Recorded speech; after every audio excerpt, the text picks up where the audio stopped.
Assalamualaikum warahmatullahi wabarakatuh. Nama saya Rido Cahyadi dengan NIM 5011900260. Saya mahasiswa dari UIN Sultan Taha Saifuddin Jambi, Fakultas Ekonomi dan Bisnis Islam, Prodi Ekonomi Syariah, dengan dosen pengampu Pak Z Haryanto SHMH, dengan mata kuliah pengantar manajemen. Oke, di sini saya akan menjelaskan tentang soal-soal UAS yang telah diberikan oleh Pak Z Haryanto SHMH. Oke, kita langsung saja ke soal yang nomor pertama ya. Saja masuk ke soal yang nomor pertama ya. Di yang soal pertama ini ada namanya di dalam manajemen terdapat 4 fungsi dasar dalam manajemen ya. Jadi di dalam 4 fungsi dasar manajemen ada yang pertama namanya planning ya, atau suatu perencanaan ya. Jadi dalam suatu perencanaan ini tujuannya untuk memutuskan cara terbaik ya, bagaimana suatu organisasi tersebut bisa maju ya. Jadi pengambilan keputusan adalah bagian dari perencanaan yang terkait dengan pemilihan langkah atau tugas yang harus ditatakan untuk mencapai target organisasi. Dalam perencanaan harus memiliki batas waktu sampai kapan tugas-tugas itu harus dilaksanakan dan siapa yang harus bertanggung jawab dalam suatu tugas tersebut ya. Oke, kita masuk yang kedua, ada fungsi dasar manajemen namanya pengorganisasian atau organizing ya. Jadi mendelegasikan tugas-tugas yang telah diberikan dalam perencanaan kepada individu atau kelompok yang terdapat dalam organisasi bersangkutan. Dalam fungsi pengorganisasian ada pengelompokan kegiatan dan persiapan struktur organisasi dan menjelaskan fungsi masing-masing dan sifat hubungan antara bagian ini dalam suatu organisasi. Oke, yang ketiga dalam fungsi dasar manajemen namanya pemimpin atau leading ya. Fungsi ketiga ini manajemen ini sebagai pengarahan ya, dimana suatu leading ini mengarahkan pada karyawan-karyawannya ya. Jadi leading ini serangkaian proses yang digunakan sehingga setiap anggota dalam organisasi dapat bekerja sama dalam mencapai tujuannya ya. Seorang manajer harus bisa mampu mengawasi, mengarahkan, memotivasi, memobilisasi, serta mempengaruhi bahwa dapat melakukan tugas-tugas yang telah direncanakan untuk mencapai tujuan organisasi. Yang keempat ya, atau yang terakhir dari fungsi dasar manajemen namanya pengendalian atau controlling ya. Fungsi dari pengendalian ini terkait dengan pengumpulan informasi yang digunakan untuk mengukur kinerja organisasi. Dalam fungsi pengendalian ini, seorang manajer selalu mengawasi jalannya tugas kegiatan yang diarahkan untuk mencapai sasaran organisasi yang telah ditetapkan. Oke, kita masuk ke soal yang nomor 2 ya. Kita masuk ke soal yang nomor 2. Ada beberapa teori tentang motivasi ya, ada 5 teori ya. Yang pertama ada teori hierarki Maslow ya. Teori ini dikemukakan oleh Abraham Maslow ya. Teori ini mengungkapkan jika 5 kebutuhan manusia tersebut berdasarkan hierarkinya dimulai dari kebutuhan yang sangat mendasar hingga mencapai kebutuhan yang paling tinggi ya cuy ya. Teori nomor 2 dan yang namanya teori motivasi ML Challenge. Konsep penting dari teori motivasi ini adalah pada kekuatan yang ada di dalam diri manusia itu sendiri ya, yang mana merupakan motivasi prestasi. Oke, ada yang ketiga dalam teori ini ada namanya teori X dan Y MC Gregor. Teori motivasi ini menggabungkan dari teori eksternal dan internal yang kemudian dikembangkan oleh MC Gregor ya.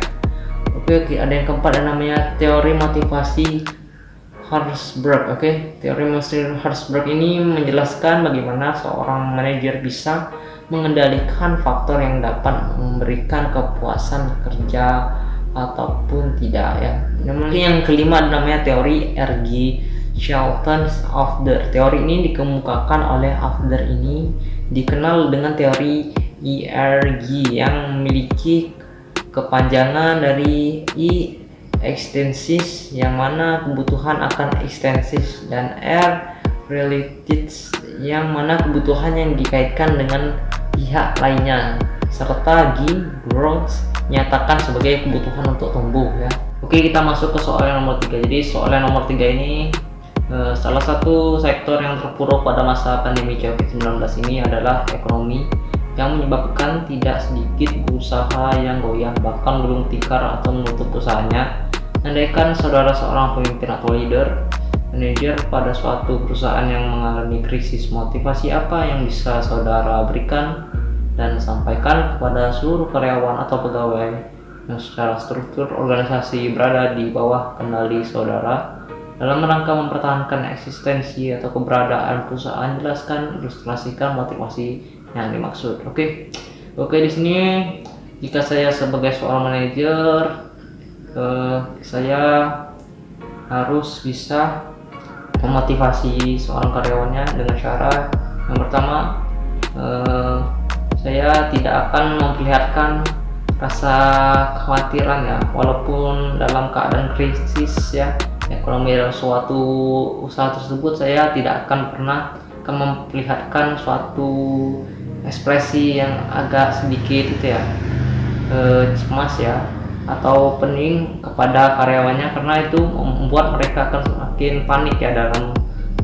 suatu kondisi seperti ini. Dan saya juga sebagai manajer akan selalu memberi motivasi kepada karyawannya.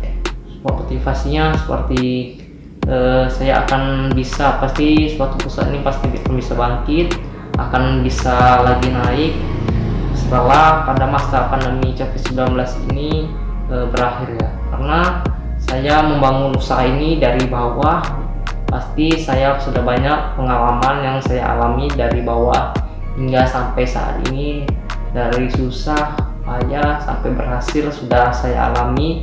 Jadi dengan ini saya akan mudah membuat dari nol lagi ya, sampai dari titik nol sampai titik yang ke atas ya, paling atas ya. Jadi dengan pengalaman yang itu saya bisa membuat meyakini suatu karyawan ini pasti kita bisa ya, membangun lagi suatu perusahaan ini menjadi terbaik lah, jadi yang lebih baik lagi dari yang sebelumnya. Kita mulai lagi dari nol, kita bangkit lagi, jatuh lagi, bangkit lagi, dan pasti semua itu akan berhasil ya. Semuanya itu nggak ada yang secara instan, semuanya itu harus dari bawah naik satu tingkat. Ada yang sukses langsung dari bawah tiba-tiba langsung sukses, ada yang naiknya satu langkah, step satu demi satu naik tangga kesuksesan itu, ada yang langsung naik langsung 100% ya.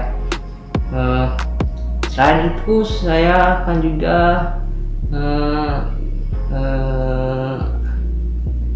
selain itu saya juga akan mencari ya suatu perusahaan yang lain kalau ingin bekerja sama, agar suatu perusahaan ini bisa bekerja sama dengan perusahaan lain agar lebih memudahkan ya kerjasama ini, tidak merepotkan lah, ibaratkannya seperti saling bekerja sama. Dengan saling bekerja sama, insya Allah perusahaan itu akan bisa bangkit lagi ya, karena seseorang ya tidak bisa hidup tanpa orang lain ya. Mungkin begitu juga dengan suatu perusahaan, aku rasa seperti itu ya. Oke, mungkin segini saja yang bisa saya berikan tentang soal-soal yang sudah saya jawab. Kurang lebihan mohon maaf, jika ada kata salah mohon dimaafkan. Saya akhiri, assalamualaikum warahmatullahi wabarakatuh.